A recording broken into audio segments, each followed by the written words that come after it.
जन स्वराज जैसे नए ताकत का असर कर देखिए। आज मैं बिहार के जितने भी 60 वर्ष से ज़्यादा उम्र के वृद्ध लोग हैं उनको बधाई और शुभकामना देता हूं कि जन स्वराज ने पिछले 3 वर्ष में जो आवाज़ उठाई है कि इस महंगाई के ज़माने में 400 रुपया भीख जो सरकार दे रही थी पेंशन के नाम पर, कम से कम अब आंख उनकी खुली है और उसको 1100 किया है। तो बिहार के सारे वो लोग वृद्धजन, दिव्यांग, विधवा जिनको 400 रुपया मिलता था उनको 1100 मिलेगा। लेकिन मैं आपके माध्यम से बिहार की जनता को बताना चाह रहा हूं कि आपके बदहाली का, परेशानी का जो जन स्वराज ने वादा किया है, दौर खत्म होने वाला है। ये जो पेंशन अभी बढ़कर 1100 हुआ है, ये छठ के बाद 2000 हो जाएगा। और सिर्फ पेंशन की बात नहीं है, ये लोकतंत्र की ताकत है। जैसे ही विकल्प सामने दिखेगा तो निश्चित तौर पर सभी दलों को कुछ ना कुछ काम करना पड़ेगा। सरकार पर दबाव है कि अगर काम नहीं करोगे तो जनता तीसरे किसी विकल्प को चुन लेगी। तो जन स्वराज को इस बात की खुशी है, चुनाव जब होगा तब होगा, कौन जीतेगा कौन हारेगा, लेकिन ये प्रयास जो है ये ऑलरेडी आज कम से कम 25-30 लाख लोग, हालांकि बिहार में 1.25 करोड़ लोग हैं जो 60 साल से ऊपर के हैं, दिव्यांग हैं या विधवा कैटेगरी में हैं, लेकिन करीब 25 लाख लोगों को ये पेंशन मिलता है।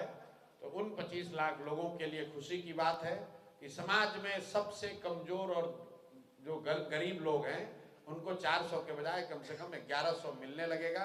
और जन स्वराज में हम सब के द्वारा पिछले 2-3 साल में किए गए प्रयास का ये एक सुखद परिणाम है और ऐसे कई परिणाम आपको सामने दिखेंगे।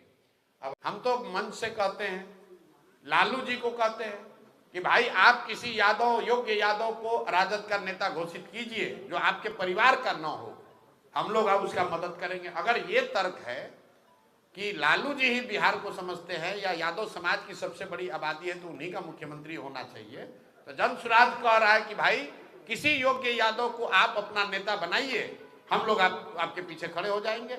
लेकिन मेरे भाई लालू जी को यादव की चिंता नहीं है, उनको तेजस्वी यादव की चिंता है, उनको अपने बच्चे की चिंता है।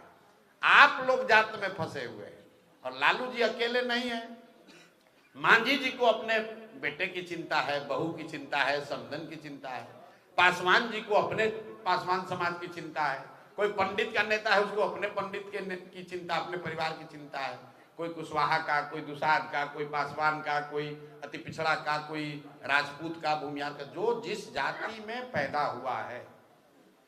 नेता अपनी राजनीति कर रहा है, अपने परिवार, अपने बच्चे की राजनीति कर रहा है। जाति में आप और हम उलझे हुए, ये बात हम लोग 3 साल से कह रहे हैं, 3 साल से कह रहे हैं। तो कोई यहाँ अति पिछड़ों की राजनीति नहीं कर रहा है, लोग अपने परिवार की राजनीति कर रहे हैं, अपने बच्चों की राजनीति कर रहे हैं। जो कहता है कि हम अति पिछड़ा की राजनीति करते हैं या यादव की राजनीति करते हैं, दलित की राजनीति करते हैं, उसको जरा कहिए तो कि अपना परिवार छोड़ के किसी दूसरे को बना दो दलित को।